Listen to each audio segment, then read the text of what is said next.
Scott Douglas from Main Street Rag Press. Since you have not taken a look at the books, please take a look. How long have you been at Main Street Rag? We're in the 33rd month. Good quarter. God bless. That's, 37. yeah. But being optimistic. So Scott is here to sort of lead the reading from, and with the editor. I don't want to leave out the editor, Mr. Chuck Joy, who has been here before. As a performer. Says right here. I see. Mr. Chuck Joy of Theory PA. Where are you guys? Where do you guys live? We're in Edinburgh now. I'll talk over that. Yeah. Okay. Oh, yeah. Oh, yeah. Don't forget, we got our friend. We got a friend. Miles. Buddha Bear. Miles Buddha Bear, who's come all the way from Cleveland. They ended up part of this reading, so thank you very much for coming.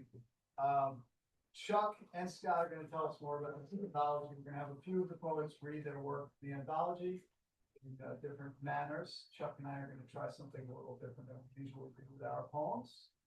Sensation. It's going to be sensation. And then we'll have some time, I think, for a reading. We'll talk about the anthology between, the reading and the open. I'd like to talk about, what it's all about. It's an annual, so talk about that too. Maybe other people are interested. It's open for submission. And there you go. The deadline is end of June. I'm not gonna have anything to say on it. I'm sorry. Go on. I maybe what said, but I'm gonna read your bios from here. Is that fair? Fair enough? No? Sure, that's right. All right. Scott, is your bio here? I think so. What are you from? I used to be able to alphabetize. Yeah, let's forget it. There you are. Scott Douglas, M. Scott Douglas. What does the M stand for? How many times do people have it? It goes for M. M? Yeah. M is for M. Yeah. Oh, there's a story behind that, but. We'll call it not. Right. Publishing managing editor of Main Street Rag Press. He's earned 2 PICA awards and an Eric Hope Award for graphic designs. He is a North Carolina ASC grant recipient, a Pushcart Prize nominee. His books include the titles Auditioning for Heaven, Living in a Red State Blues, and 8,000-mile roll in motorcycle memoir.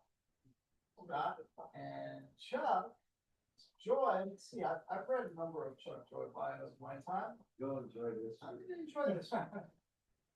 Joy is an experienced poet with limited experience editing such a project as this anthology. Being modest. Aided by geography. Oh, wow. No, this is the best part. Aided by geography, born in Cleveland, raised in Erie, both parents from Western New York, and a history of Mainstreet Rag Publishing and ag. Yeah, I'm gonna turn it over to you guys and go sit down. David, let's pass. Scott and Chuck.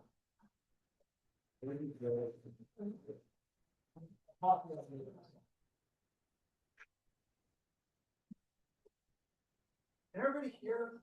I'll see if I can write this thing. Very good. How's this going? Good. Yeah, that's good. Okay. Going to talk a little bit about Main Street Rag first. We got started in 1995, 96 with Literary Magazine, and we have copies of the current issues. Well, last issue, and the reason why I brought the last issue is because my friend Chuck is the interview in that issue, so if you're so inclined, we have that with us. But we're also in the styles. Now, we started out in Charlotte, North Carolina, and then we relocated during the snowstorm in December of 2024 to Edinburgh, Pennsylvania, which is in the snow belt. I pulled a trailer into my driveway with 22 inches of snow. Yeah, that was fun. Every year. Yeah. But so we decided we're going to set up shop, and one of the best ways to get started is, hey, let's do a publication that represents the region. And I knew Chuck before we moved, so I thought, hey, he would be a good guy to recruit as an editor. He knows, and so I recruited Chuck, and he came, and I came, and we worked together to get this done. And this is, if you look at the table, I put postcards on all the tables here because we are currently reading for the next issue. This is going to be an annual. This issue that we're reading for is actually has money or prize money going along with it. We have, we read it through submittables, so there's a reading fee, but there's prize money too. And the deadline is coming up at June 30th. I'm going to read a couple from the anthology. No, what the concept is, Scott. Well, we're looking for. I feel like I need strings on my hand. He's right, though. I should tell you the concept. The idea is that we wanted work that we either represented the region or people who lived in the region, like in the Great Lakes area. Because, every area of America has its own particular flavor to it. And this is, what we're looking for from this anthology, this kind of, the work that we want to have submitted. So I'm going to read a couple here. Then Chuck's going to come up and he's going to read one. And then I'm going to finish with a couple more out of this. And then I'm going to read you a couple of my own poems. And then turn it over to Miles. Work our way around. This particular poem is by Greg Brown. Greg Brown is a friend of mine, as it turns out. He's a friend I made since moving back to Erie County. We've read it. We've read it. Oh, yeah, that's right. He was here last year. This poem is called Relocation, which is, for me, that's really inappropriate since we were down in North Carolina for 30-some years before we moved back to Erie County. Driving through our city, a new route reminds us how paths of common transport define us. Streets transect and create impressions, not reality. Asphalt arteries slice us up, and we believe that we know the good side from the bad side of tracks. Judgments made from the wheel of an automobile are different from those made in our shoes, or from a low boat on the water. From there, the city seems to crouch altogether behind its bluff. In the nowhere of the mall, suburban girls gossip of the ghetto mart. Words that belie midnights, beautiful, the good golden dome of a silent church, the dark bay below, populated, a fallow field to wilderness turned by daylight each evening. The city heaves its tidal breath. Streetlights bleach the ancient stain of stars. Tonight, look away from the downtown pave. The thrill of vertigo comes. Welcome its strangeness. Disoriented and reeling, I could be standing anywhere. On the spinning earth, rootless, with the cool air tangible as a caress, while the clock on the Boston store transforms into the moon. Has anybody been to Erie, Pennsylvania? That's land Boston store, which I had to learn myself because I grew up with this. This next one's by Carissa Menifee. I do not know her. The poem is called Wiggle. Never before have I bought a pair of shoes or boots that cost so much. But faced with the worst winter in decades in upstate New York, only miles from the Canadian border, I spend a week's groceries on fur-lined, rated for extreme temperatures, brand name boots, and my feet are warm for the first time in a month. This is all to say that it doesn't seem crazy when I slip on an icy sidewalk and break the bone above my ankle. To wriggle leg and foot out of that left boot on the way to the emergency room, even though I can feel the two pieces of bone moving, scraping, can see in my mind's eye the sharp edges if it swells, they'll have to cut the week's grocery count. What is going to be? Thanks, Scott, real quick. I'm gonna read a poem from the book, by Joey Nicoletti. Maybe some of you have heard or know Joey. He's a poet from Buffalo. And, I was talking to him and he couldn't come, so I offered to read his poem. And here it is. The poem is called Silo City.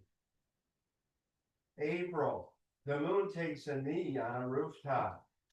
I look at my city's new blue-collar skyline, the silos and grain elevators of Buffalo. Something about them, this sight, seems familiar, even though this is my first time here. A breeze kicks up, a cloud of concrete, dust, soot, and dirt, which reminds me of my Nona, Ida, dead for a decade last week. These silos are her English, broken yet persistent, never to be denied or dismissed. The sweat, the honesty, the striving of those who work here, building a house in my mouth. Joey Nicoletti. Thank you very much. Thank you. You lived in a triangle. You lived in one of those triangles. Your daughter. Oh, you lived in one. Tell us about it. Cool. I'm not normally this one. You have to practice to be that thing. Okay. Next one I'm gonna read is by Berwin Moore.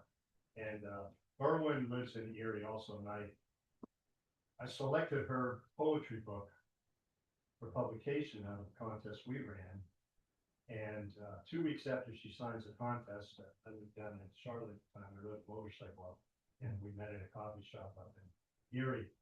And, she was all excited about that because her husband used to ride a motorcycle. We rode it all over the country. So we're sitting there talking, and she was excited about getting started on this thing.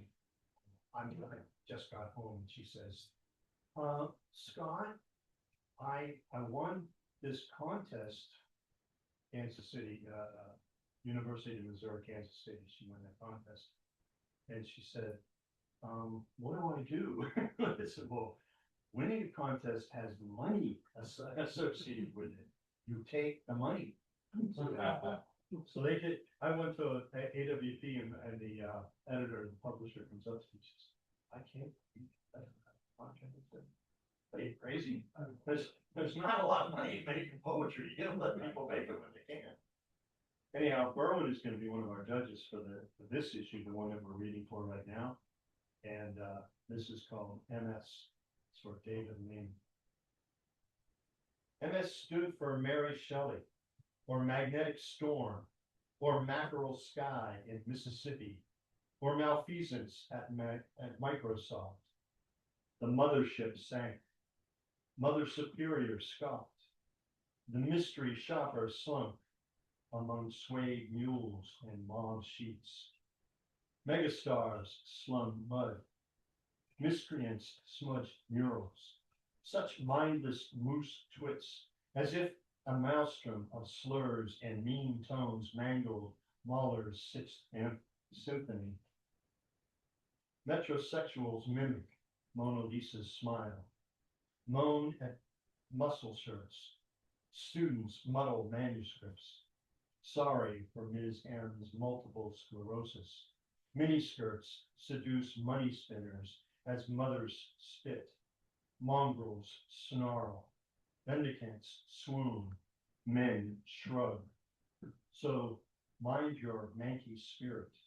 Mourn your shoddy moral sense. We also note that Berwin's husband is suffering from a disease that he really can't leave the house.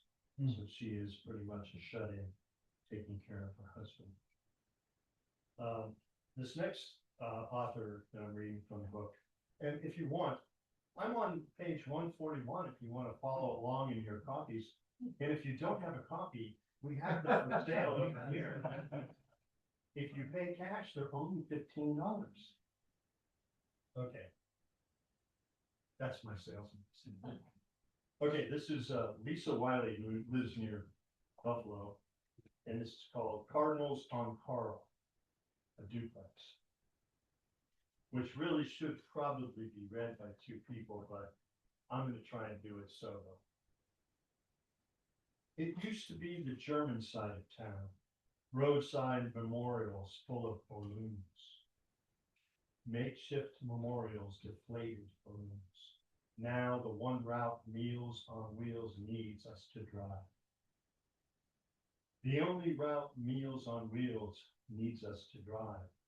Grandpa Max lived in a boarding house, Carl. Grandpa Max lived with immigrants on Carl.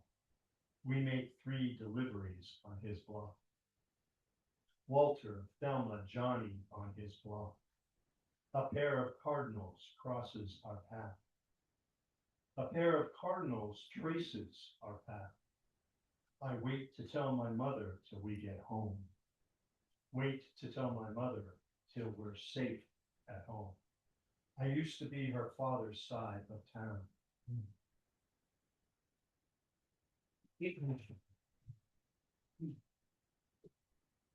Okay, I'm gonna read a couple of my own, and I'm gonna read out of I really have to read out of Living in a Red State Blues, which was written right before the pandemic or right after during the pandemic, published right in 21. And when it came out, it's funny because I'm trying to get gigs to read. A lot of people that host these things would say, well, we have good people on both sides. And we don't want to offend anybody. Yeah. Like, well, if your poetry doesn't enlighten or offend somebody, then I think maybe you're doing it wrong. So just my opinion. Not that my opinion matters. This one's called Clothes for Sale. Mostly shirts like new, barely worn in several years because I can't wear red anymore. The color has been commandeered by lurid ideology, corrupted in ways that make me ashamed to be seen wearing it in public. Even certain shades of pink and burgundy are now suspect, though not abundant in this collection. I would donate them all to Goodwill, but I doubt anyone who shops there would be more comfortable in them than me. And those who would shop for items like these need to pay a higher price. I'd like to sell them as a group. We'll accept best offer, but realize the market for such things is quickly shrinking. I would turn them into rags, but the color is now so stained, I can't imagine anything it could clean. Yeah.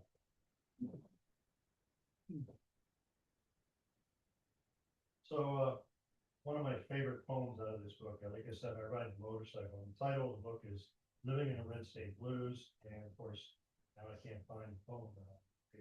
But there's two title poems in there. There's Living in the Red State Blues 1 and 2.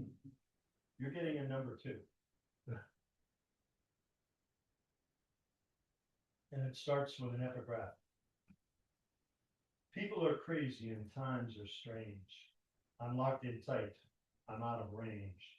I used to care, but things have changed. That's from Things Have Changed, Bob Dylan. My chapped lips kiss the wind while I mouth the words to a ballad that's been camped out in my head for the last 100 miles. A gravelly voice grinding down the pretext that we are all in this together, that we are all brothers on the road. After a pit stop at a gas and go in Nowhereville, it was easy to see the drawn lines drifting apart, frayed threads of a flag shredding in the wind. Other bikers, day workers, a family on the way to or from church, strangers sharing friendly nods, away, warm regards, all fade to wariness when they see me pull a mask from my pocket, hang it over my ears to cover my nose and mouth as I walk to the door. I am now other. An enemy in this state of mind where anybody who doesn't echo dominant preconceptions and misconceptions can't be trusted, can't be one of us. The bard's words keep rolling to the hum of my tires on asphalt, hypocrisy becoming clearer with each two-finger salute to a passing biker who is hidden behind a helmet or dark glasses and neck gaiter. We're all so full of shit. The church guy in his black Lexus keeps a MAGA hat in the back seat for special occasions. His wife wears her flowery polyester dresses, prim and proper, for an hour on Sundays, is bound tight to him and this way of life, but keeps a little black skirt in the closet because you never know when a tempest might come and blow them all away. So, well, we invite Miles Budimir up here, and I'm gonna why do I stumble over your name? You can do it yourself.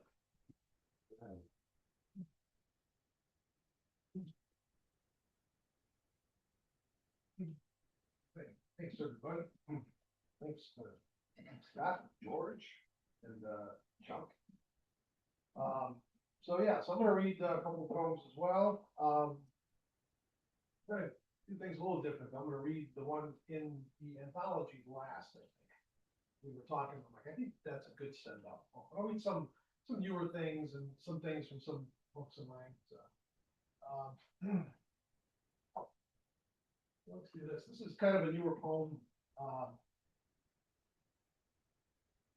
Kind of for me. I don't churn out poems like I did in 20. But it's of the season, late spring, early summer, people doing yard work. This one's called Worm. I push the shovel through warming ground, slicing through sod and roots, clean to concrete, and watch before me as flesh-colored squiggles flee the steel blade out into the hot midday sun. Open prey for hungry birds and their hatchlings, or the heat that will cook them alive. Still, I gently pick up the ones I can, toss them into the high grass for shade, out of bird line of sight, because I can, because everything, including the small wriggling life before me, wants only, simply, to live.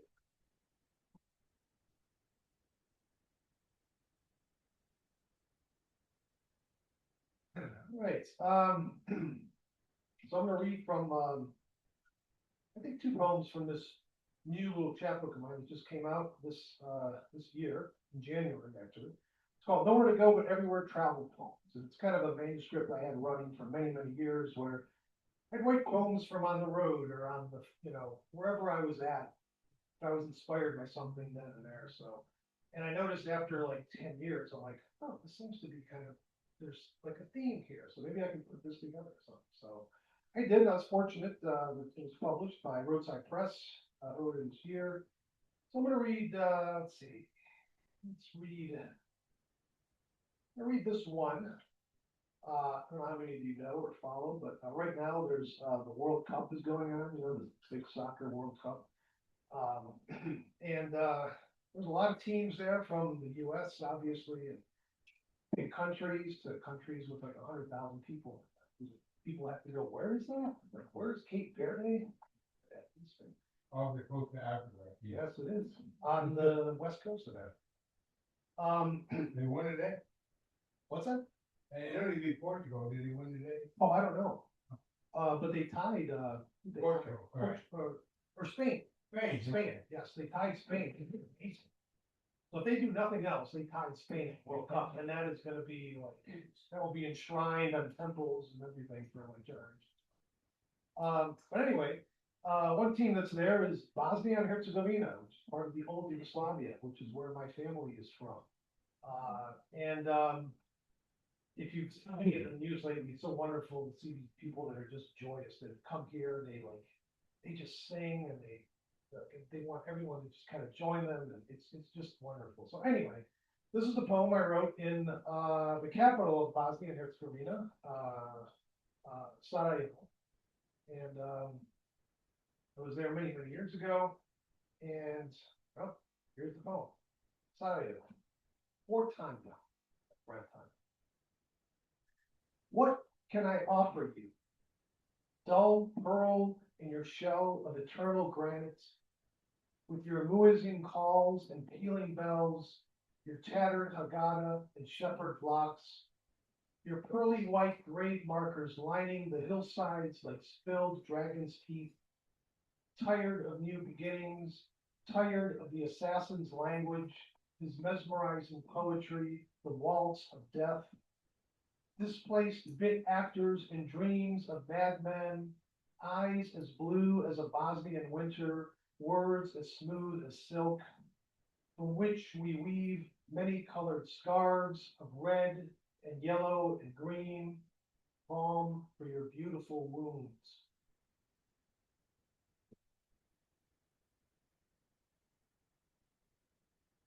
I'll read one more from this little collection. It is a little collection. This one's called Austin, Texas, from Sarajevo to Austin, Texas. Jose loves Jesus. His black t-shirt reminds us all. Will that be all for you today? He asks, carrying a tree of mini Kellogg's cereals. While Al, the cabbie, spots my Midwest drawl, the Cubs jersey gives him away. Money does that to a place, he says. Makes it more neurotic, less bohemian. It's what happens when people from New York and LA move in. So he's off next week to look for peace of mind. I say goodbye, echo that Midwest baseball mantra. Keep the faith, I say. It's always next year.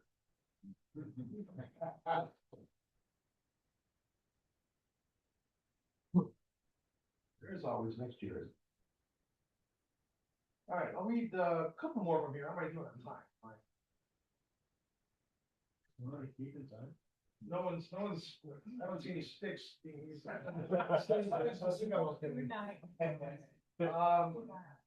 This is from an earlier collection of mine called Licorice Heart, also put out by Roadside Press.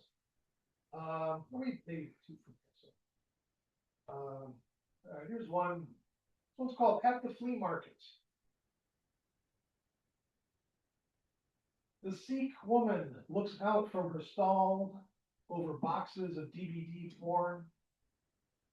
We saw the good days. Everything's gone, say 2 old coots shuffling by the small mountains of desperation, piled high with car stereos, biter saws, nunchucks, ninja stars, dinged trombones, Soviet coins, instant portraits, incest sticks. I work 3 jobs and breed reptiles now, a man, sizing me up, says. Shit, I can get you an African viper for $60. It is twilight now, and a red sky this night is someone's despair, someone's delight.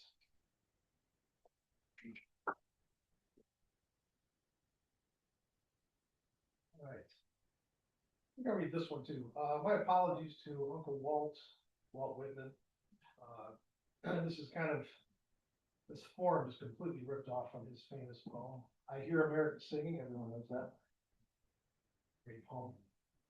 So this was kind of like my little take on it. Like, yeah, he wrote that poem in the 19th century. Like, what does it look like in the 20th or 21st century? So this is a little poem that I Still Hear America Sing, based on that. So again, my apologies to Uncle Walt, wherever he may be.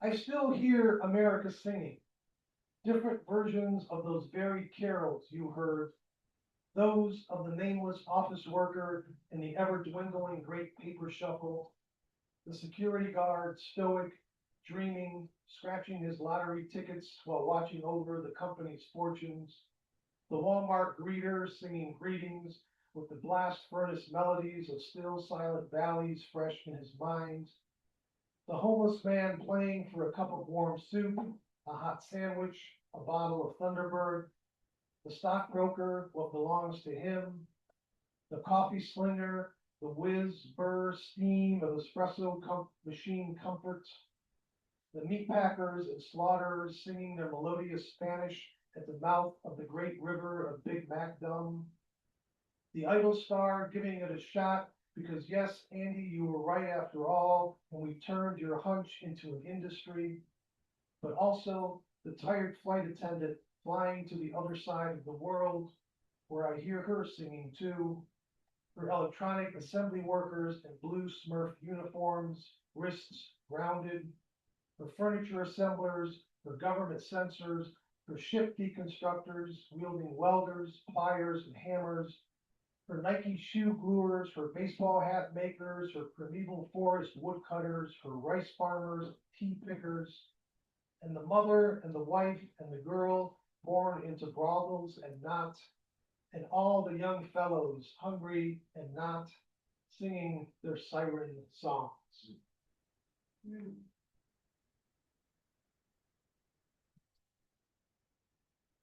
Right, and now, Oh, you warmed us up.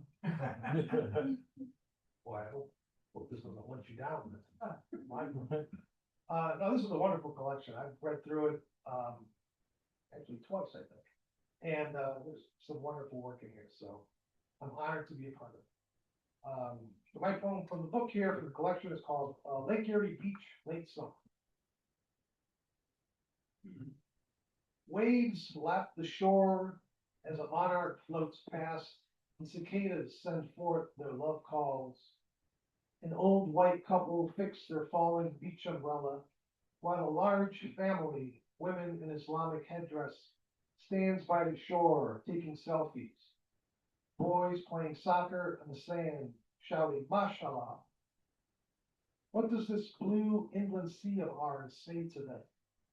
What do these darkening pre-autumnal clouds portend? These infinite grains of sand, errant feathers, seed, a tentative blue, morning in America, history and echo. Listen, stay, you belong here, make yourselves a home. Thank you very much.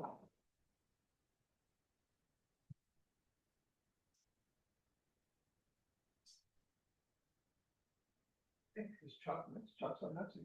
Chuck, is that right? It's, thank you very much. I'm really coming back up here, for the purpose of bringing our host to the stage. George, would you please come up? Okay, Part of our great experiment. when, sensational, when we talked about coming here with this book, it was important to know if George would read his poem, because he's a contributor to North Coast Voices, and he agreed. And he continued to agree. George and I have read together in many places, at Erie, Cornelius Street Cafe, University of Toronto, Yes. and probably others. Buffalo, of course. But never at the same time. So That's true, we're not within earshot of each other at the same time. right, but we're gonna change that tonight, and we're all gonna get to witness. If you have cameras, have them ready. George, I'd like you to lead, and I'll just follow along. Wow. This is, This is somewhat like dancing. Well, who's goes too far with that, but, okay, so go ahead. Funeral band for fire. They came marching down Erie Street in the snow. No heavyweight tuxedos or knee boots, just rain beaded grass and apple crisp air. Tall hats whose feathers were really no help.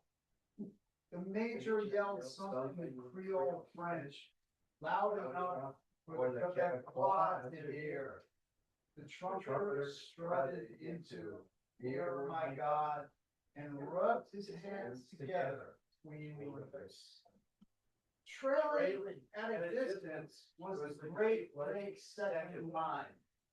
The heavy set, pinkish former factory fronts, grim expressions set on jowly faces, eyes sealed front, trundling along, occasional head tilts, marking rhythm. Every 100 yards, the band spun around to wave the rust belters on. An extra bayou tactic they learned from expanding business northward to survive the loss of local followers to TikTok.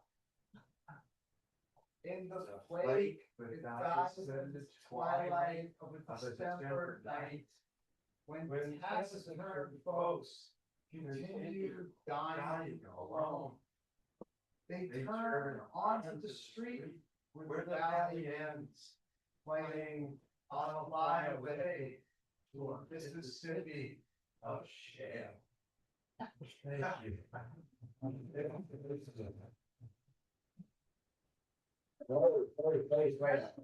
Here's what happened next. George agreed to that and said, Doc, we must read one of your poems. And I agreed. So, George and I are going to read a poem. Luckily, Chuck, it's only 8 months. I can follow it a little more easy. Okay. You're gonna read the title. This poem is from this book of mine called White Envelope. The poem is called Chicago 24. All our people are round. We're uncomfortable with angular people. We are everyone some number of degrees away from TV free. Mostly we just sometimes be unreasonable. Many have never left Chicago.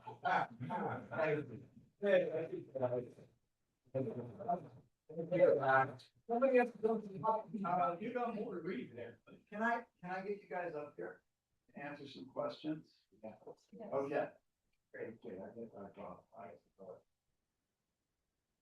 All right, so this is a chance to ask these fine gentlemen questions about their work, their lives, their project, whatever else. Yeah, Scott.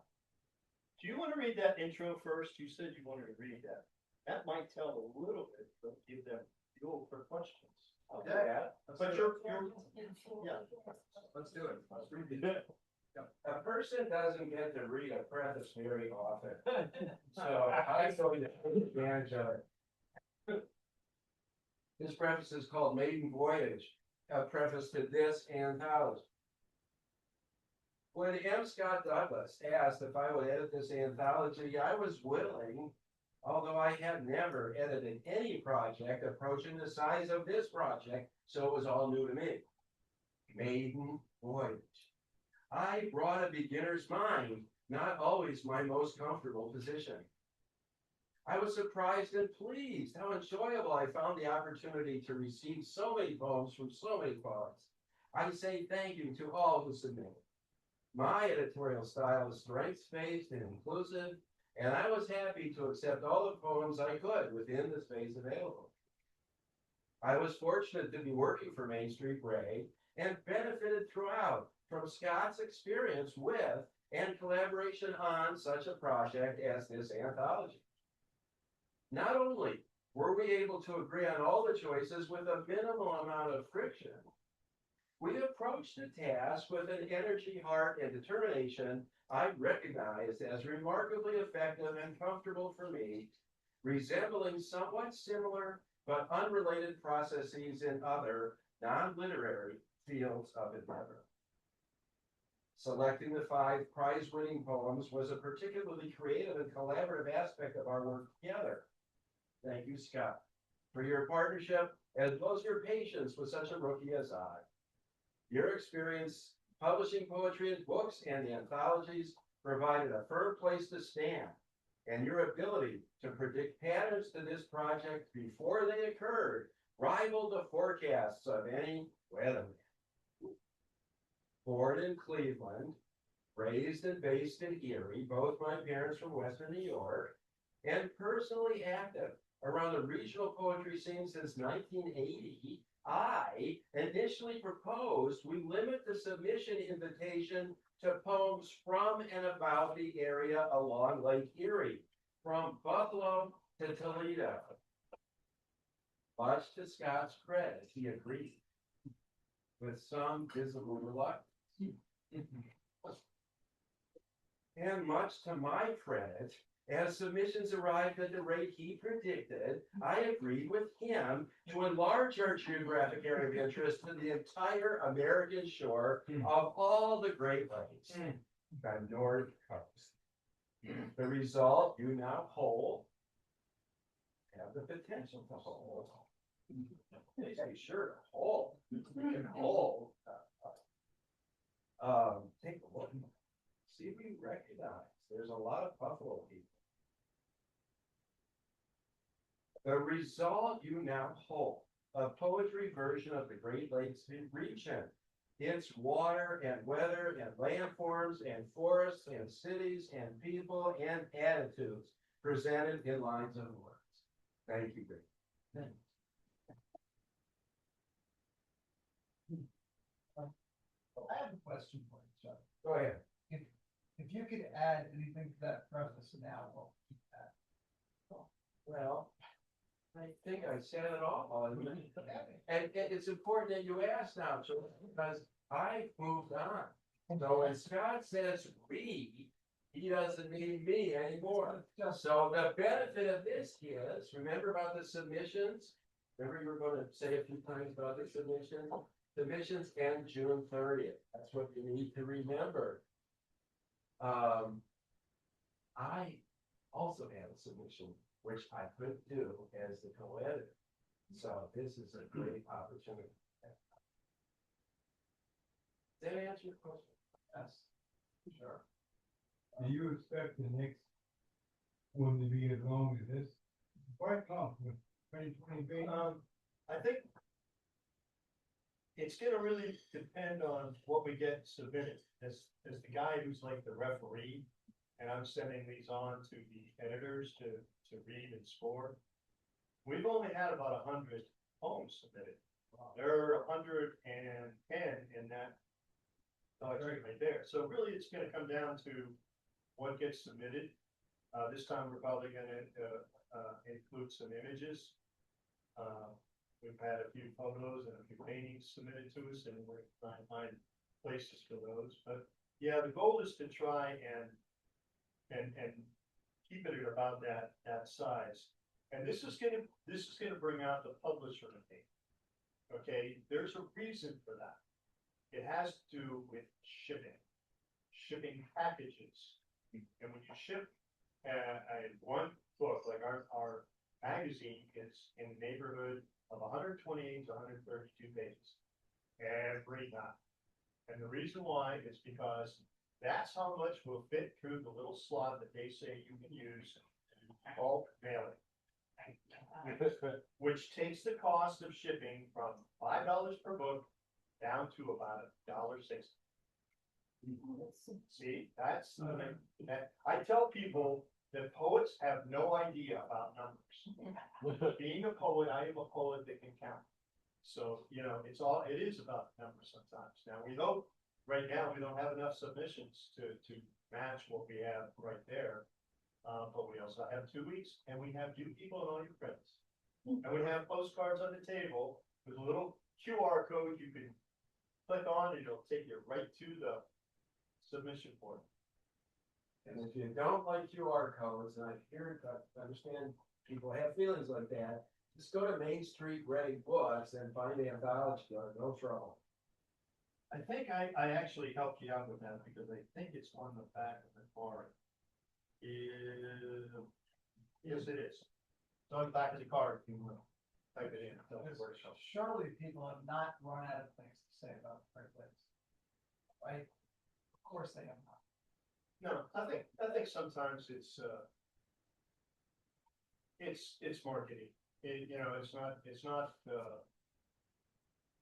I don't, like I said, it's product in, product out, or money in, money out, one or the other. So if you put $500 into advertising, are you gonna ever get that back? And in terms of submissions, that's what we charge, I think it's something like $355 for description. But that's what the submissions for, is to cover the cost of advertising. And we do advertising, we're also paying people that are the editors to read for it. So, I think this is gonna snowball. I think it's one of those things, but we'll see what happens this year and see how many, submit this year, but we do plan on this being, an annual thing. The funny thing was that, I've got this idea in my head, the first time I get together with with Chuck, he says, well, there's another magazine in town called Iconic, and they're just publishing everybody in Marion County. They're not charging a dime to submit their work. And it's like, so I'm competing with them, but then they're not paying their editors either. So it's like, okay. It's a tricky business. It is. Yeah. Can I ask you guys, since you are co-editors, do you see any kind of common threads in the poetry of the Great Lakes? Like, or major themes that poets writing in Great Lakes kind of return to, or a way that they do it? A stylistic thing, approach, popular approach?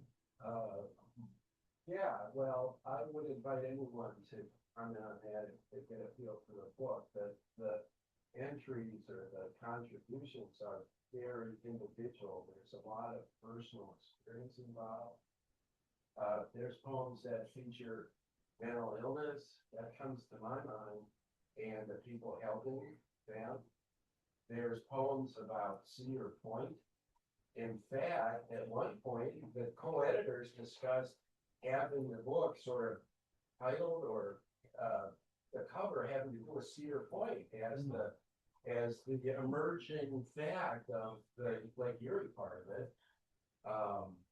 There's a lot of rural content, especially from the western part of the region, I think.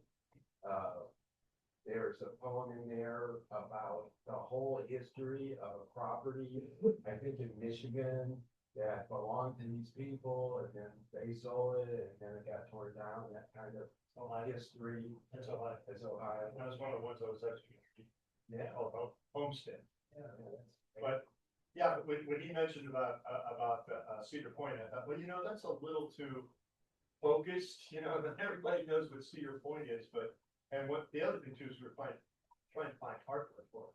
Because my vision was to take Cedar Point Ferris wheel in the wintertime with icicles on, it's like, okay, find that picture, find that artwork. I mean, trying to find artwork sometimes, which is why we asked specifically for photos and artwork for the upcoming issue.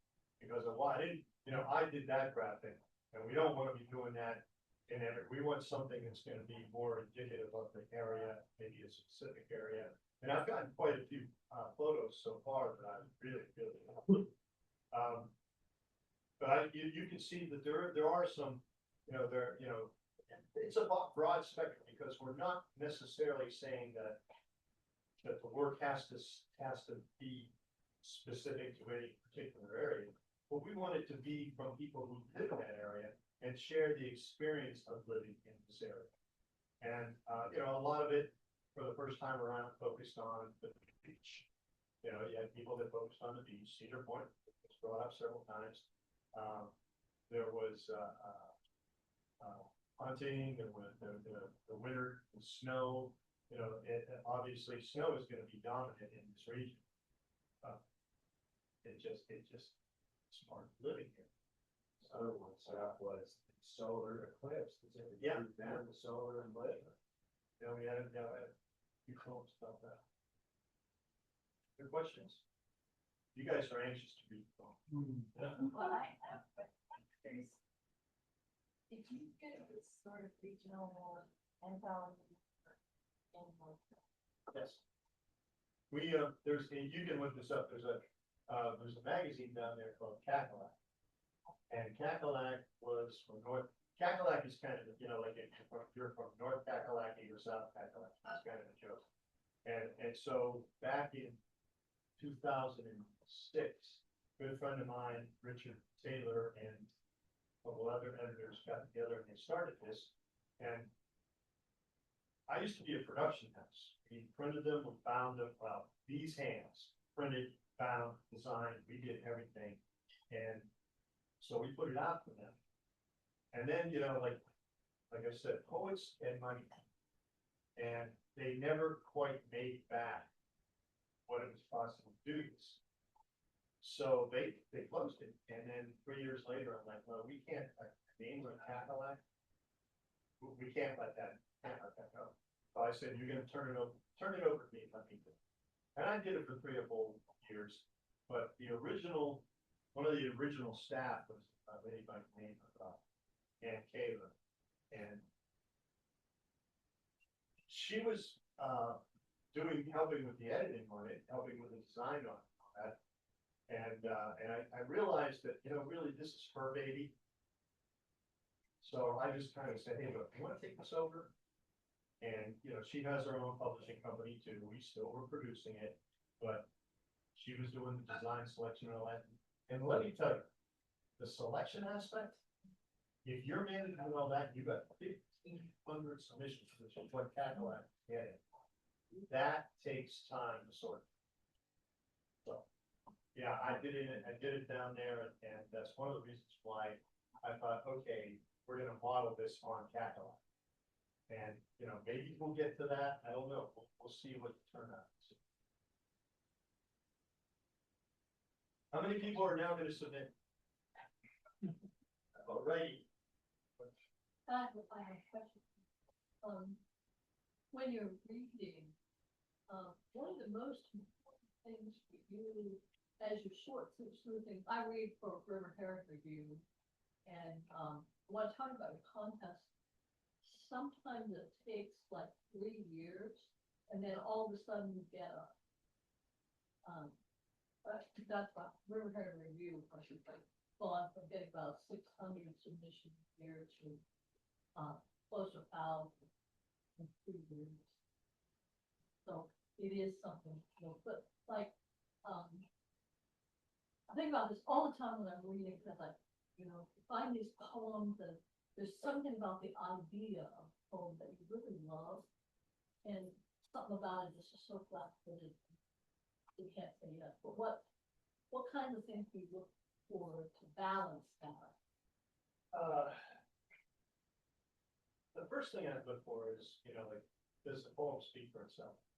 You know, like, you're not going to, especially when you're doing a contest, you're not gonna say, well, you know, if you change this line right here, this is perfect. Now, first of all, I don't believe in the whole concept of perfect. There's no such thing for all of it. So, you know, as far as that goes,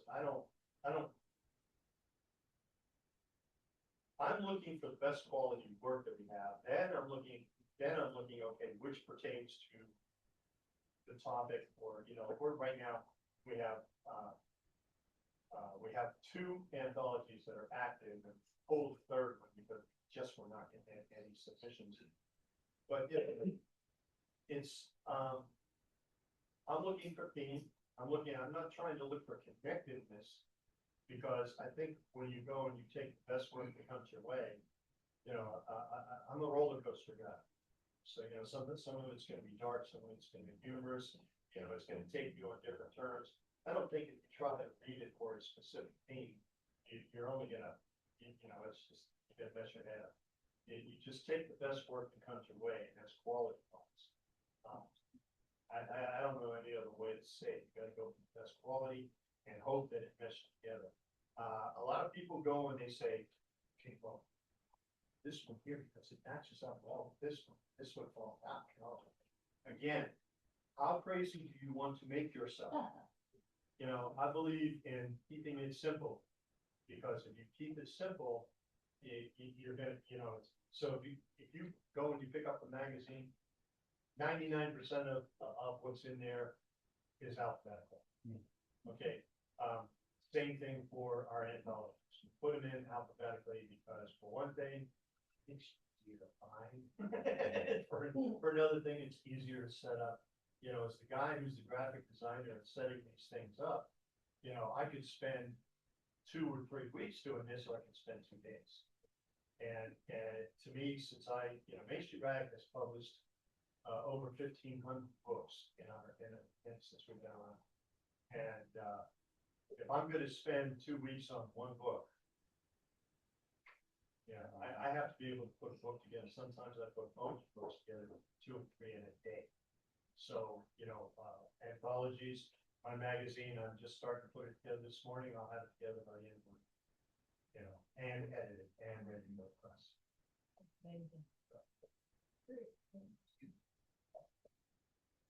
I have a question about motorcycles. Yeah. Is there, I'm interested in poetry, I'm always interested in poetry. Is there a motorcycle poetry community out there? There are a lot of I'm really glad you asked. I'm really glad you asked. Because Bikers who ride home. well, people have referred to me as biker poet because every one of my books has motorcycle poems. And I was sitting the other day, motorcyclists have phrase, you know, we say to each other, you know, you say topic, rubber side down. Keep the rubber side down, okay? That is gonna be the theme of our spring anthology next year. So we are going to find out whether there is a community of motorcycle folks out there. I know of a handful already, you know, scattered across the country, and they know of a handful, and hopefully the handful they know knows another handful, and we'll put something together that at least we'll enjoy. And maybe the rest of the world will look at it and say, oh, well, you know, this isn't exactly the way I thought these people think, you know? Who thinks that a guy who rides a motorcycle doesn't smile while he's doing it, be a poet? You know, I just got done doing a 1,500-mile ride just last week, and it's like, you see the stuff. And I'm sneering, you know, and I'm sneering because people are thinking. But they know I'm there. And then, you know, that's just kind of in the head stuff, but we're gonna find out. We're gonna find out. I know that I've read a lot of manuscripts sent to us that have had motorcycle poems in it. If I have to call those poets and say, I wanna use this one, and I wanna use this one, I wanna use that, I will.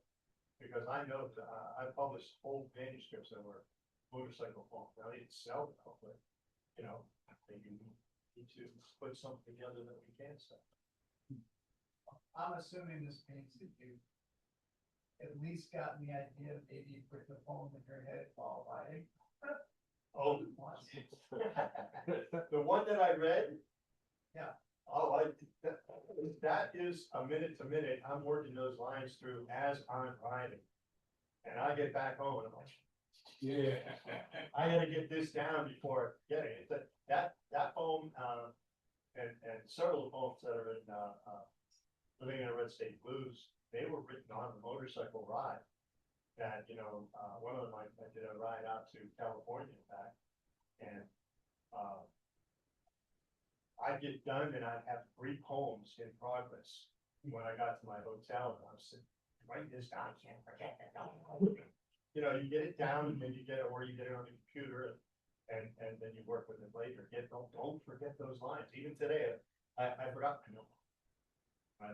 Joel said, we're out, we're going down to private. I was like, and I'm like, no, but then we're like hitting New York lines and I forgot my notebook. So what else are we doing here? My little notebook, so, because there was one line that I had in my mind that I didn't want to lose.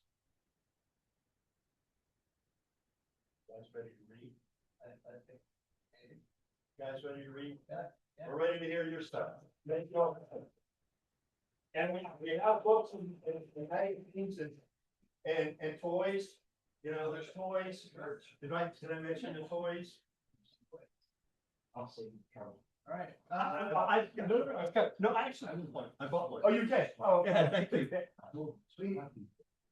We don't have an extra long. Like this. See? Oh, yeah. Get right to it. Lots of people I know here the friends. Let's start with Mr. Scott Williams.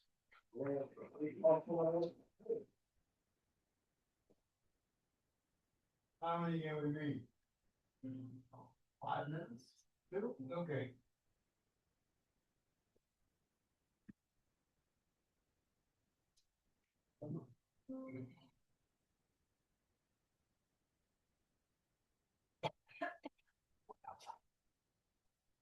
All right.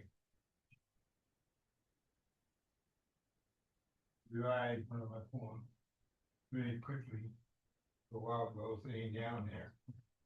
This is called on the 1988 West Buffalo Stoop. At the Prospect and Grant Light, and I'm sitting in my car. Well, suddenly I hear through closed window, say you love me. Shrieked by a mid-20s woman to a vehicle who entirely loves, who surely loves, but who speaks with sound and motion. It's mode of communication. Say you love me. Say it to me. Say it. She yells at the puppy sitting on the litter stoop. I don't really mean to eavesdrop, but now that I've seen and heard, I can't stop looking and listening. Again and again she asks, and the good dog sits, wriggles, bleats, and raises a paw in response. I mean, why want such a thing from even a human? Want it from a dog? No, except what you have. Really, do that dog's open brown eyes lie? Say you love me! She shrieks and repeats. To the dog sensing its silence, may be the problem, tries to run away. The woman grabs it by the collar, and I lose my point. It's a point. Oh my God. That's why I hate it. The woman grabs it by the collar, jerks and say you love me, and won't let it go. While I and the car in front sit through a green light to a red return, ignoring furious honk, listening to the dog yelp, wondering should we ask. I once again hearing, say you love me, but she's got the dog's whoopee mouth in her paws. He shakes it, and speaking clearly into the trap being laid back quivering ears. Say it. She says, say it to me now. Say you love me.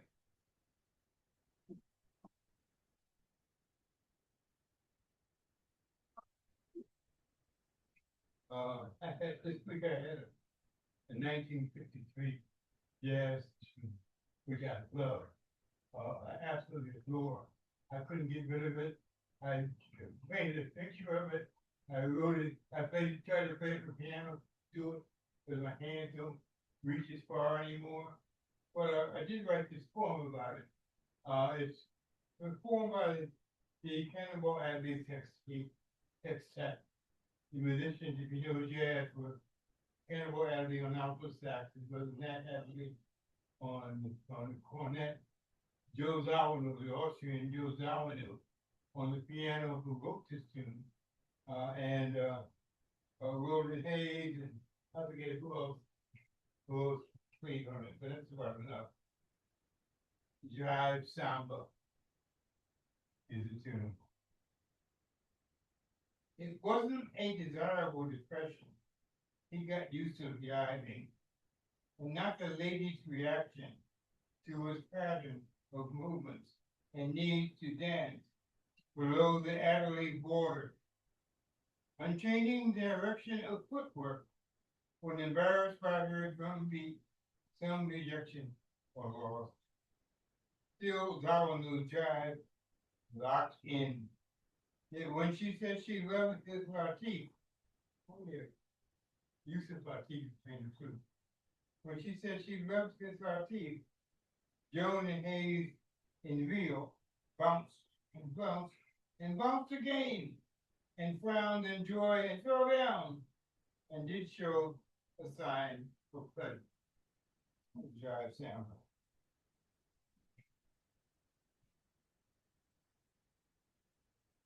I had 3 daughters, all who could say their poets. This is and this was my youngest daughter, who is probably the best of all in poetry. And 2 of my daughters have masters weighing 120 to 160 pounds. And so this is about the one that I live with.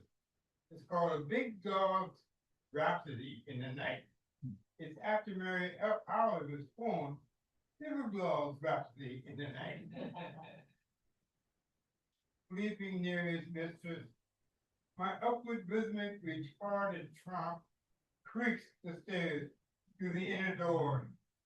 The dog hears the side door creak.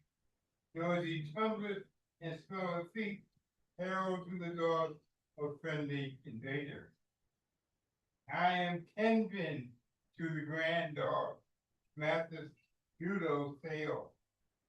Have you a treat? He says. Tossing an old-fashioned plain donut, I escaped the giant to my room.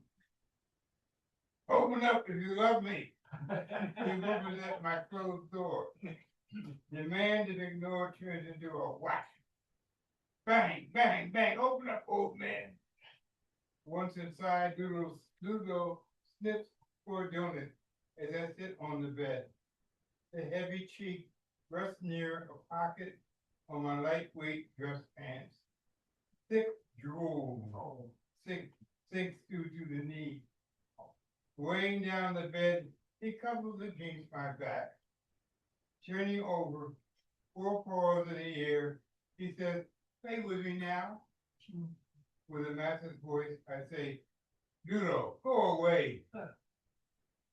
Rejected firmly, the big dog leaves. I close the door. You're right.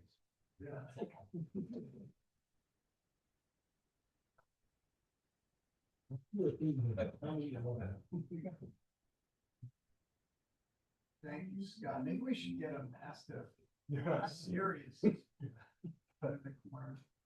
Little atmosphere. The next open micer is John Beyond. John, I know, has some news he's gonna share. So I have some really awesome news tonight. What started out as just me coming and kind of dipping into poetry and just getting into it. But as we speak, my first one is published. It started out as a poetry book, but I have a 24-year career working with at-risk youth and kids with mental health issues. So it started out as just like an inspiration, like just kind of paying tribute to that. But it's evolved into each poem. After each poem is like 4 journaling questions. So not only can I give it, can poetry lovers have it and enjoy it, but teachers and agencies like what I work for, and people like me can use it to help educate kids and help them deal with what's called social emotional. So, and with each poem, there is a huge image, and it introduces the poem. And the first one is called Forever. So, carry me a little further, Daddy. I'm all done and I'm scared. Why does it always feel like no one cared? Carry me a little further, Daddy. It's dark and I can't see. I'm trying to figure out what to be. Carry me a little further, Daddy. There are monsters under the bed. Or maybe they are in my head. Carry me a little further, Daddy. What's that sound outside my window? Mom and Dad are divorced, and where am I supposed to go? Carry me a little further, Daddy. I don't want to cry. It's time to leave the nest and fly. Look at me, Daddy. I'm flying. Great. So the next one is called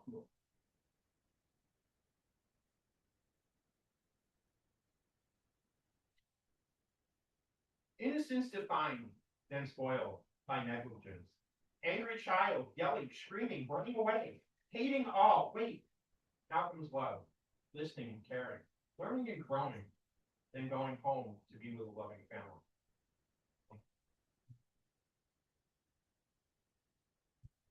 thank you, I'm excited, and I think one of the really cool thing is my interest in poetry started here.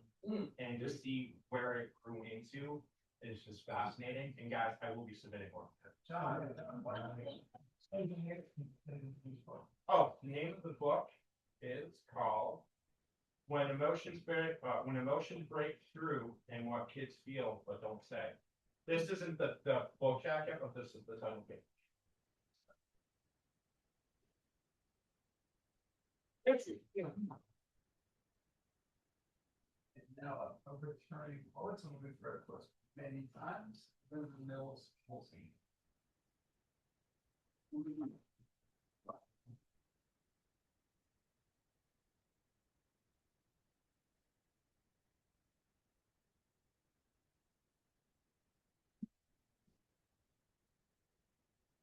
I don't think you need to know much background to understand this poem. Except that in 2022, Juneteenth and Father's Day were the same day.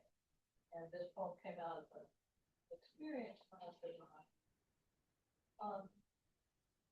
When I think about this experience, it makes me think of Gwendolyn Brooks, who I heard read once the most wonderful poetry reading I think we've ever had. The most beautiful physical voice. Brooks said, "We are each other's heart. We are each other's business. We are each other's baggage and bar." When I think about Juneteenth, I think about how everything in nature tells us how we're all so interconnected. The trees are sending nutrients to each other, they're warning each other about pests. Everything in an environment that's interconnected, and we human beings seem to have a talent to try to make this connection in a world that is so thoroughly connected.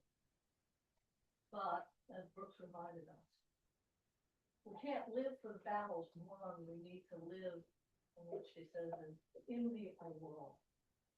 The poem's called In the Almost, June 19, 2022.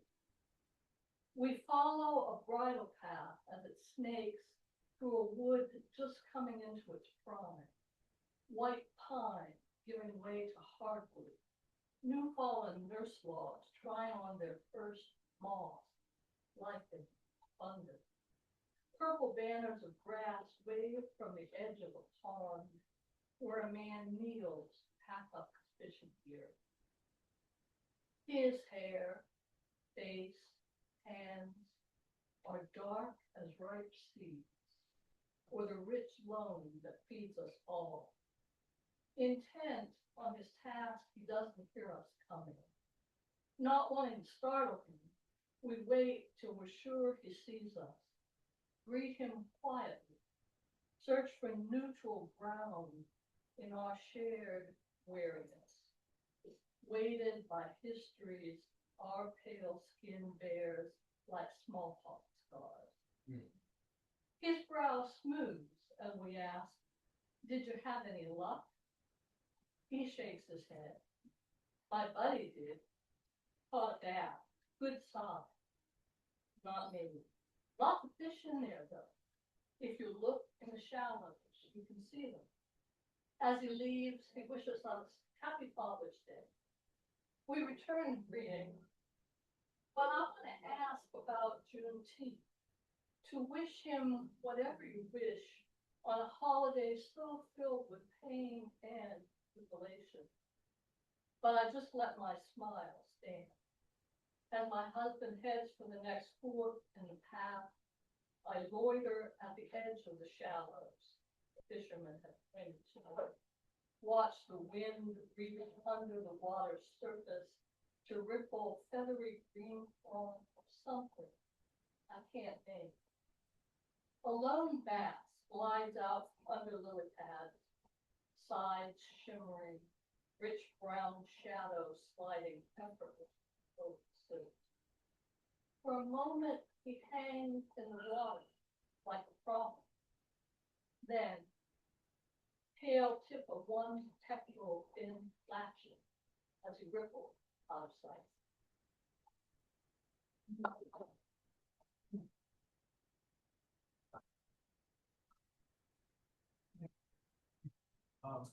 Next poet, Philip, and I don't know you, I can't read your last name because your handwriting is really elegant, but. No, only it's the all black right. No, book you're lines.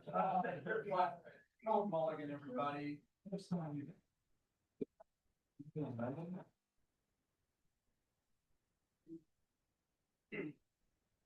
Like in golf, mulligan. You know, you guys will say you're gonna sin, I might be. I didn't plan this ahead of time, but I also have a dog home. I don't have a dog anymore, but I love my dog. This is titled Canines in My Kingdom, or How It Goes When My Dog Finds Disgusting Detritus. When I see Chloe's swinking, guilty gait coupled with puffed cheeks, dripping long viscous lines of goo, well-established principles of the man-dog charter are in need of review. Older than the Magna Carta, the interspecies alliance we forged millennia ago with bones and stones lies deep in our DNA. It says, I will feed and care for her, and she shall offer me a vassal's loyalty. And though there may be other translations of this understanding, I am futile in my dealings with dogs and assume a sovereign rank.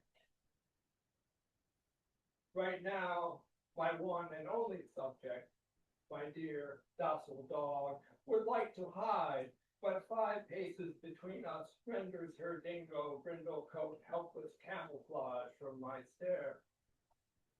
I command, leave it. She looks at me with a pause. I deem it unacceptable. Leave it now, I say, and then add, as a benevolence, please. Her creep slows to statue still, and eyes look away for a secret passage to the animal kingdom, where oral and olfactory orgasms are celebrated freely. Finding all portals closed, she floats into our discord and implied appeal. Please, sir, surely you must recognize how exquisite it is to have found age opal. Might it be possible to reward one supplicant just this once for future pleasure?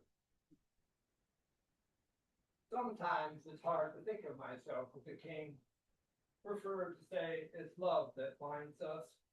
But today my sovereignty must be unassailed, and I decree no. No dear guts shall be swallowed in mine. No. With the pace of a drawbridge, her head lowers and jaws open. Membranes of dead deer stick to her teeth as the foot of her tongue arches forward to discharge rancid remains. For dogs, a full body rollover treasure as ablution is a ceremonial custom before departing. I leave no time for her perfume. Let's go, I say, as a friend this time, offering possibilities of more fun ahead. She looks down to fix the memory, and possibly his exact coordinate in our pine woods. Then sidesteps what in another kingdom could have been hers and follows me home.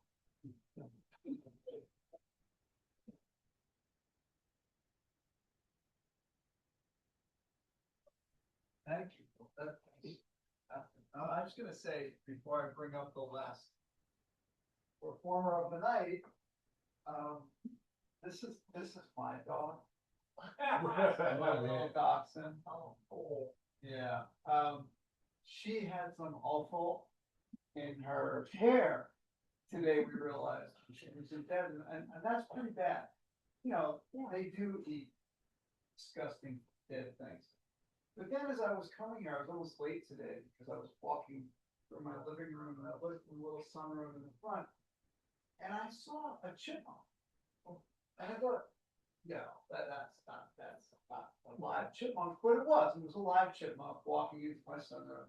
So while my dachshund was asleep in the window,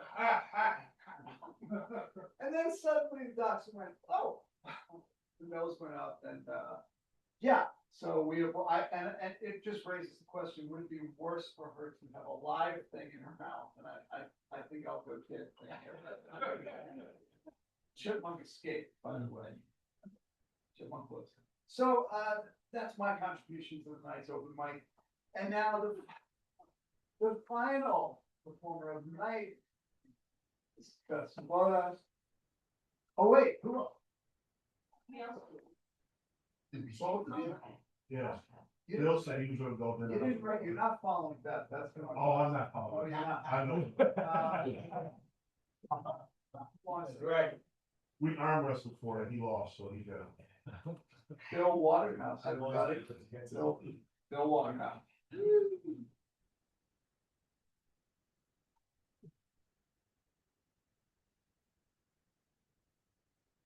All right, so I dug this out of a stack of papers. I read it here once before, but I don't think anybody was here. Many moons ago. That's the popularity. Right, it's good content. It's called For Those Unaware of Train Trouble. We started our adventure 10 days before Mother Draw exit the Sunday before. It was magical to find the streets grow from 100 to 100,000 humans in such a short time. Preferring a subdued Bourbon Street, now overcrowded, we're glad to leave for home. Our train, the city of New Orleans, heads north to Chicago. 19. We are 3 young men and enter the eating car, pass the time and have some fun. The car is full of tourists, musicians, and lovely ladies from Northwestern University. A friendly Cajun couple asks if we can teach them how to play euchre. We have one. Dara picks away as we smile, laugh, flirt, and share our backgrounds and moments. Unfortunately, euchre is a partner. With one of us unable to participate, we play many hands until the ladies and our odd one out was too tired to stay awake. They leave and our conversations continue until we too are ready for slumber. For those unaware of the train we call the city, it is almost always full.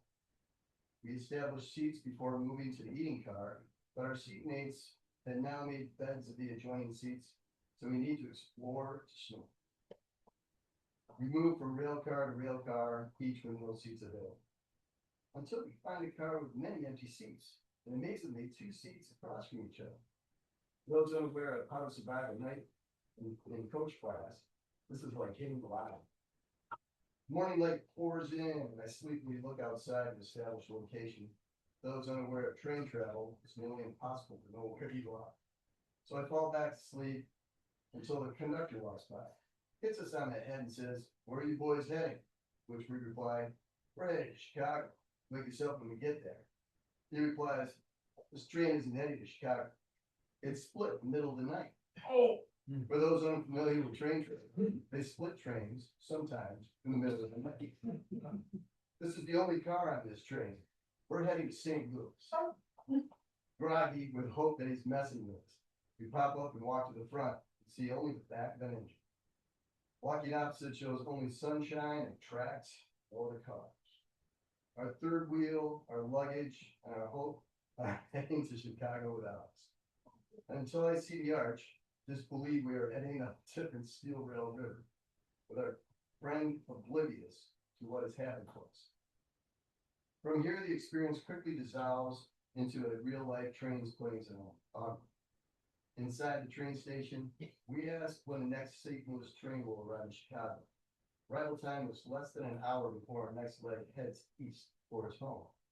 For those unaware of train travel, trains in America don't tend to arrive on time. We don't trust the train will arrive before our next leg leaves eastbound for home. So we ask a taxi driver how much to drive to Chicago? He asked, how far is that? And we discover it is 220 miles. His reply is, it'll be $220.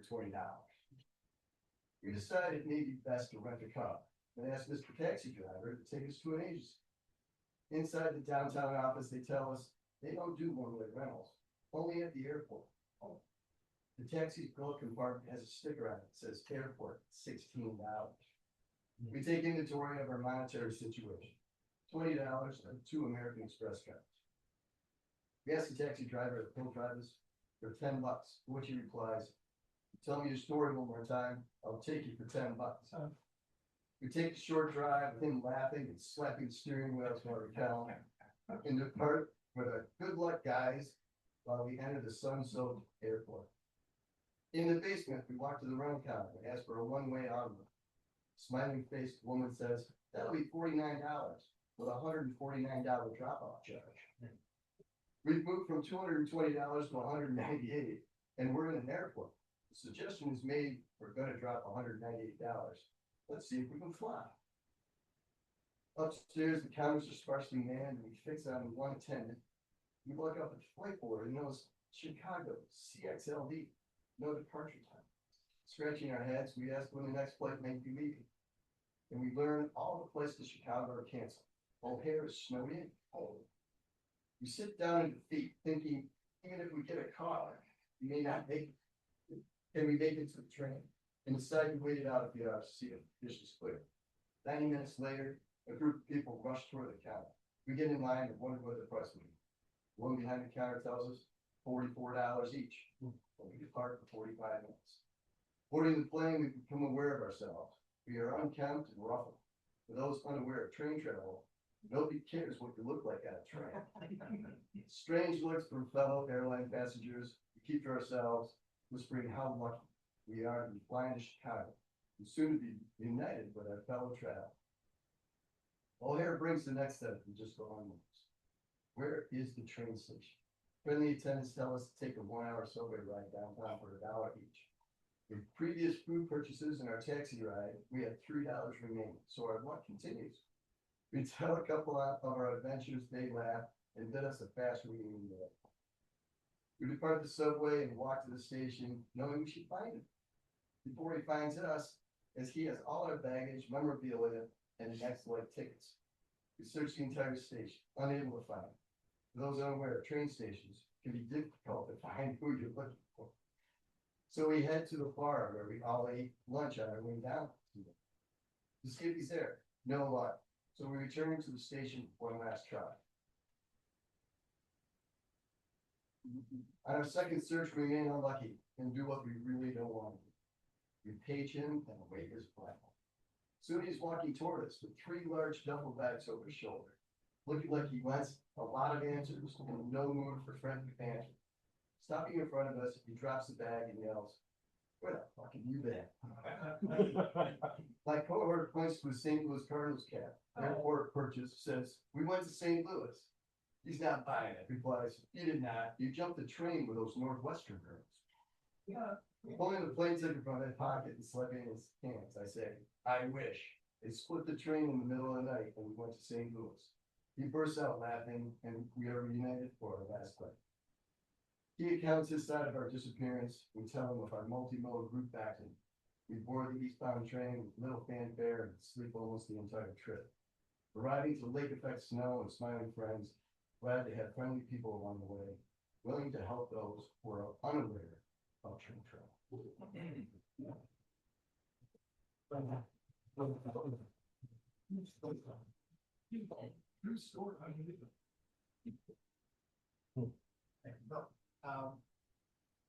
Our second to last performer of the day is native Buffalonian, retired air traffic controller, current college student, and sports talk show host, Channing Hill. Channing, what's the name of the show, so everybody knows? It's everything on 3 at SUNY Geneseo, 89.3, WGSU.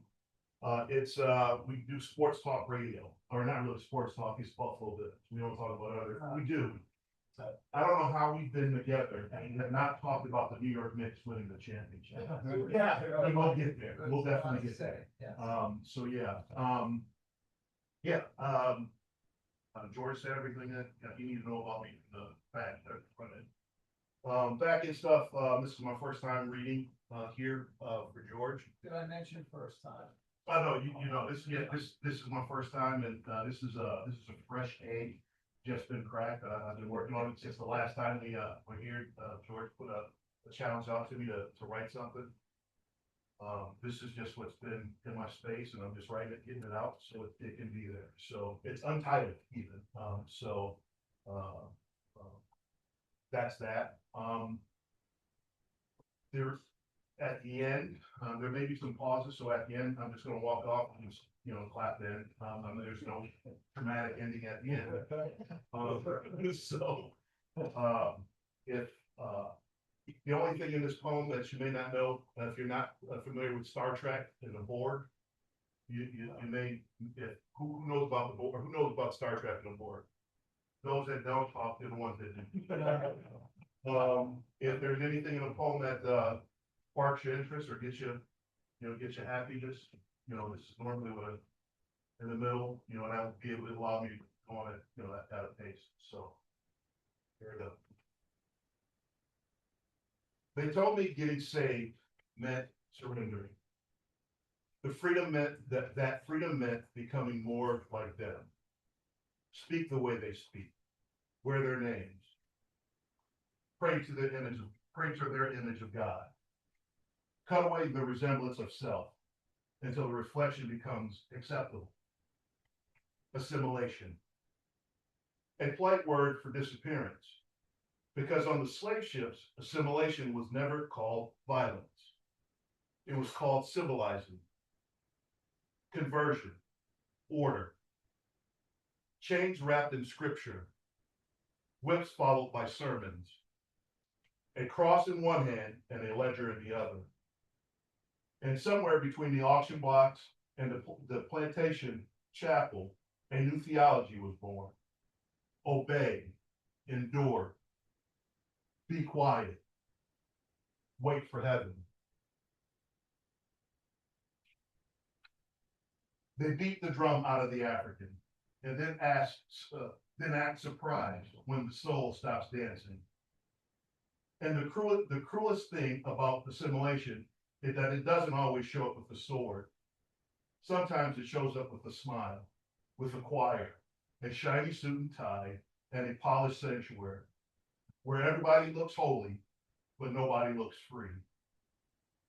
Because the modern church, not all of them, but enough of them, have mastered the art of sameness.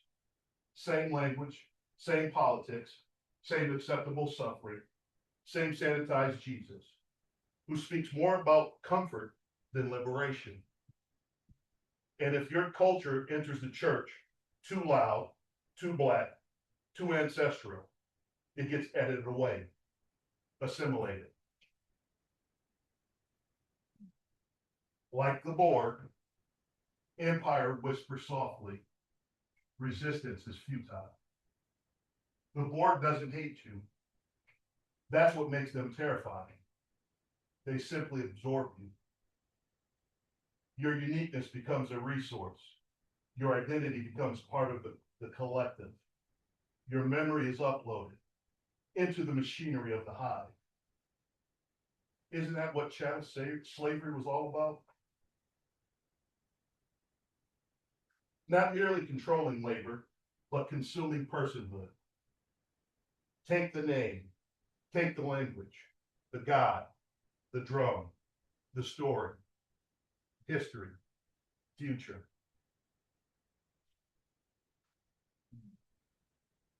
Then a mirror is handed back, where you can't recognize self. The Borg call it perfection. Colonialism calls it civilization. Some churches call it discipleship. But liberation begins when the assimilated mind learns to hear its own voice again. When faith is no longer confused with obedience to power, when when spirituality is no longer trapped inside empire, when the descendants of the exploited remember, we were not empty. Before the plantations, there was philosophy, astronomy, medicine, kingdoms, languages that carried universes inside their syllables. Before assimilation, there was being. And maybe salvation isn't about becoming someone else. Maybe salvation is recovering what was taken or lost. The board fear individuality because individuality remembers. Empire fears memory because memory resists. And once a person remembers themselves, the machinery begins to fail. So I reject the lie that freedom requires erasure. I reject the theology that God only speaks with one accent. I reject assimilation that demands cultural death for social acceptance, because I do not want to be absorbed. I am whole. I am complete.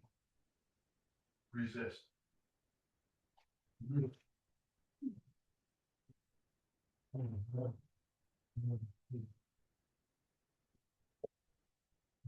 Bad news, Channing, is that you're a writer. So, it's good that you have another career. Okay. That was great. Great, thank you. Yes. Okay, Yeah. okay. Let's hello to everybody. Tonight I'm talking about prompts. Now, earlier All today, right. CROMPT. I started this scarf earlier today. It's an adventure in the breeze. Now, about 20 minutes ago, it was about 6 inches longer, and then I noticed I dropped a stitch, so I unraveled it. It's amazing how fast you've been unraveling it. It takes like a fraction of the time it does in the first place. But I love green, so I was eating lunch for lunch break, and I thought, I love green. And so my prompt is green. It's the scarf in green.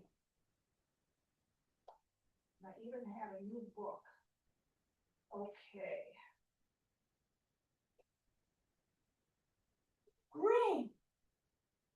Green is for growth. Green is for action. Green, for me, always has held an attraction. When I'm stuck, I can see, surrounding myself with that color called green, which is why I broke my vow not to buy more yarn. When I saw this online, I bought more yarn because I really needed the green, because I have been stuck. Now here is the other prompt on the same subject, so it's an independent stanza, but still on green. And train thing, incidentally, that train, my son is talking me into going out to Chicago in a couple of weeks. Thank you so much for making me feel secure about that. Don't go in there. You kept going and going. Here's something. He does the split. Oh, I'm scared. Okay, anyway. So, I was listening to NPR on the drive here this afternoon. So this is a PS. Green is the color of that famous school.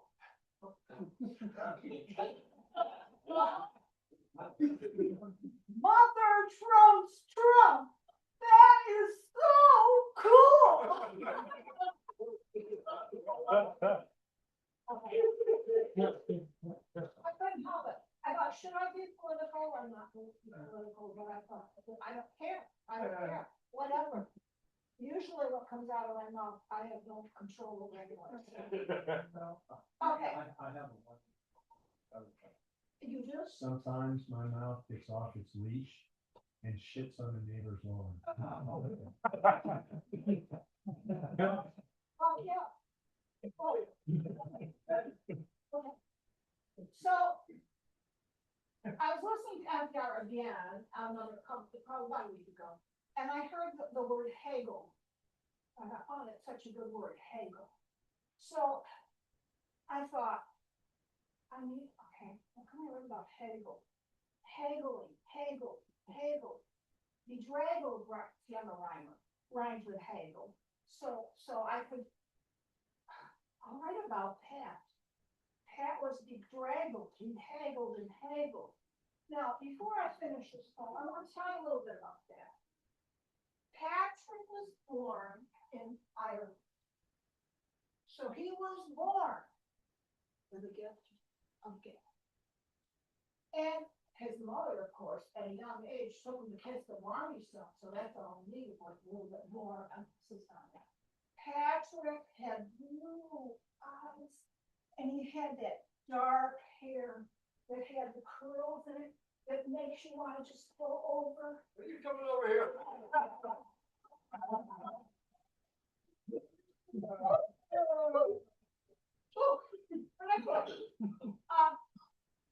Because Patrick was gifted with the gab and gifted with looks, he kind of got used to having his own way, not having to look very hard for it.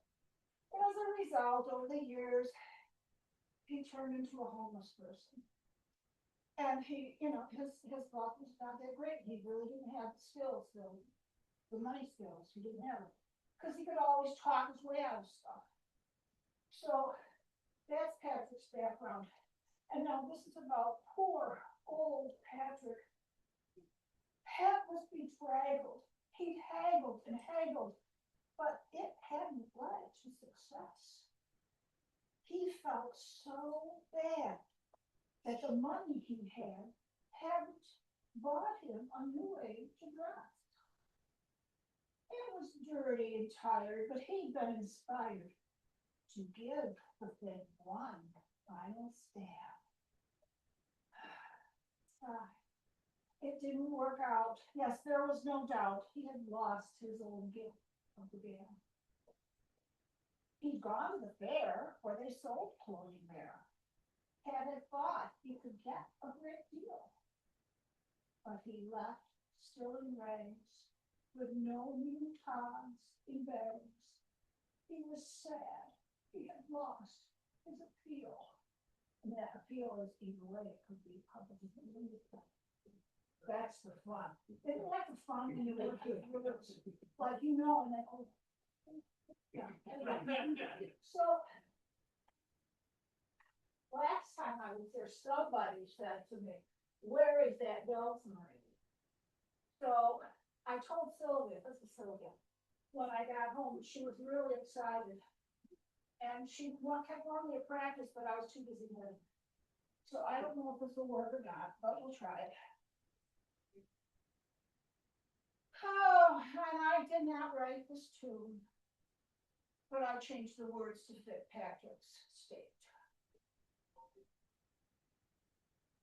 The tired old bull, he ain't what he used to be, ain't what he used to be, ain't what he used to be. The tired old bull, he ain't what he used to be. Many long years ago. Many long years.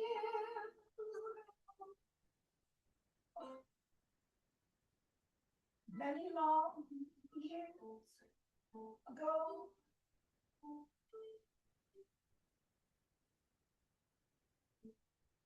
Tired old bull, he ain't what he used to be. Many long years ago.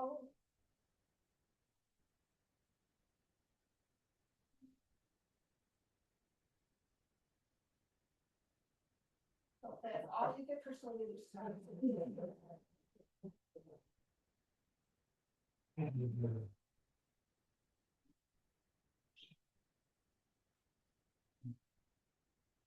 I really, I. Thank you, Sylvia. Thanks, Beth. Thank you, everybody. Yeah, coming out. Thanks especially Chuck, Scott, for doing the Scientology. And, please see that. Would like to give you something. Copy of any other Main Street record on display here. We are gonna be back in 2 weeks, July 10th. Yeah, I'll be in. 3 weeks, July 10th, with Kate Falvey and her poems, that are in the book, The Language of Little Girls, and also some new poems. And Kate's a wonderful poet, studied with Galway Canal, is a wonderful poet, and she's been a wonderful poet for a long time, but this is her first ever reading, so she made it out. See Kate, support Kate.